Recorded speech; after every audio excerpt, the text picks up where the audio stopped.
Bukod po dyan, tignan niyo po ang record ng ating mga kandidato. Wala sa kanila ang may bahid ng dugo dahil sa tukhang. Wala sa kanilang kasabwat sa pagbulsa ng sako-sakong pera, pinagsamantalaan ang krisis ng pandemya, pinabayaan ang ating mga kababayan na magkasakit at mamatay. Wala sa kanila ang mga pumapalakpak sa China at natutuwa pa kapag tayo ay binobomba ng tubig. Tinatamaan ang ating mga Coast Guard, hinaharang ang ating mga mangingisda, ninanakaw ang kanilang huli. At bukod pa ron ay inaagaw pa ang mga isla natin para maging bahagi ng kanilang bansa. Wala po sa kanila ang tilang sakristan ng isang bulaang propeta na nasasakdal dahil sa pagyurak sa ating kabataan at sa ating kababaihan.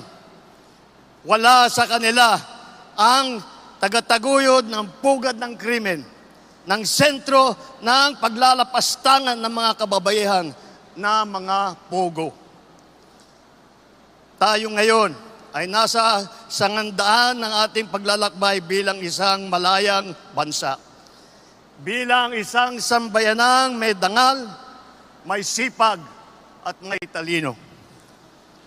Tayo ba ay papayag na babalik sa panahon gusto ng kung kailan gusto ng ating mga liderato maging probinsya tayo ng China? Babalik ba tayo sa nakaraan na ibinubugaw ang ating bayan bilang isang sugalan ng mga dayuhan?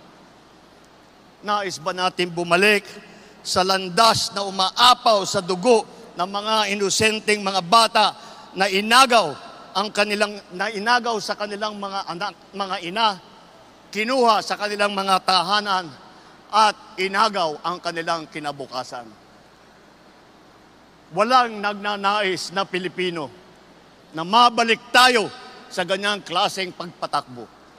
Kaya naman, pakakatiyak po kayo na kapag ang ating mga kandidato ay naluklok sa Senado at sila ay nagsimula ng kanilang trabaho, asahan po ninyo na sila po ay hindi makikihalo, hindi makikilahok sa ganyang bagay na ating iniwanan na at na ayaw balikan.